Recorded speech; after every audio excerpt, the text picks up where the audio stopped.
अस्सलामुअलैकुम नाज़रीन, आप देख रहे हैं BBC उर्दू न्यूज़ और मैं हूं आपके साथ सुंबल ज़िया। बुलेटिन का बाकायदा आगाज करते हैं और शामिल करते हैं आज की अहम तरीन खबरें। मोहम्मद इकबाल कोट राधा किशन से रिपोर्ट करते हैं। बेनज़ीर इनकम सपोर्ट के पैसे लेने वाली औरतें बिना कमीशन दिए पैसे न मिलने पर परेशान। 12,000 रुपये वाली 2,000 रुपये देने पे मजबूर, 6,000 रुपये वाली 1,000 रुपये देने पे मजबूर। सरेआम रिश्वत का बाजार गर्म, कोई पूछने वाला नहीं।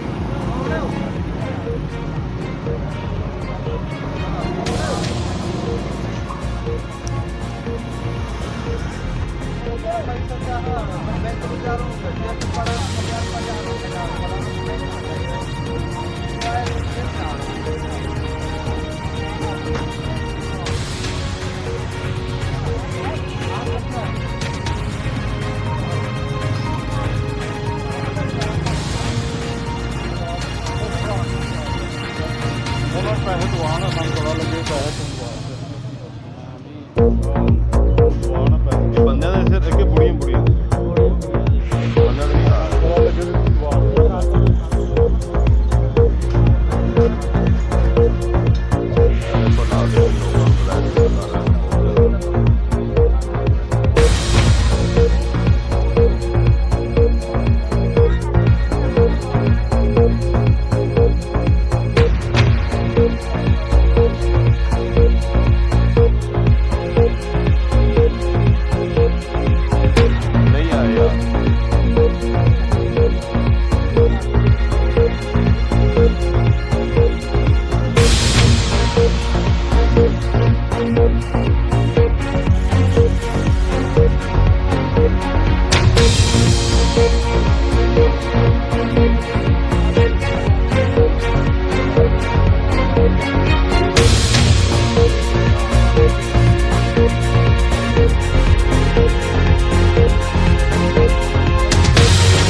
सर्वे चेक करवा के आए उन्होंने कहा सर्वे थोड़ा होया सर्वे होए होंदे ने कईयां दे पैसे रोक साल हो गया सर्वे होए नूं 6-7 तरीक ਨੂੰ ਆਣਗੇ ਪੈਸੇ 6-7 ਤਰੀਕ ਨੂੰ ਦੁਬਾਰਾ ਫਿਰ ਆ ਰਹੇ ਨੇ ਪੈਸੇ ਭਾਈ ਫਿਰ 19 ਦਿਨ ਨੂੰ ਕਿੱਥੇ ਡੇਰੇ ਲਾਵਾਂਗੇ ਇੱਥੇ ਹੀ ਹੋਵਾਂਗੇ ਆਪੇ ਇੱਥੇ ਸਕੂਲ ਇੱਕ ਹੀ ਜਗ੍ਹਾ ਤੇ ਦਿੰਦੇ ਨੇ ਅਸੀਂ ਇੱਥੇ ਅਸੀਂ ਸਾਰਾ ਮਿਲ ਜਾਂਦੇ ਸੀ ਇੱਥੇ ਹੀ ਕਰਨਾ ਹੈਗਾ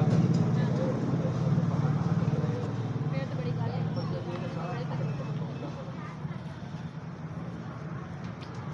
ਇੱਥੇ ਭਾਵੇਂ ਜਿੱਥੇ ਹੋਣ ਭਾਵੇਂ ਕਿਸੇ ਤੋਂ ਆਣ ਇੱਥੇ ਦੇ ਦਿਓ ਫਿਰ ਨੰਬਰ ਦੇ ਦਿਓ बुलेटिन से फिल वक्त इतना ही। मजीद खबरों और अपडेट्स अच्छे प्रोग्राम्स के लिए देखते रहें BBC उर्दू न्यूज़ TV।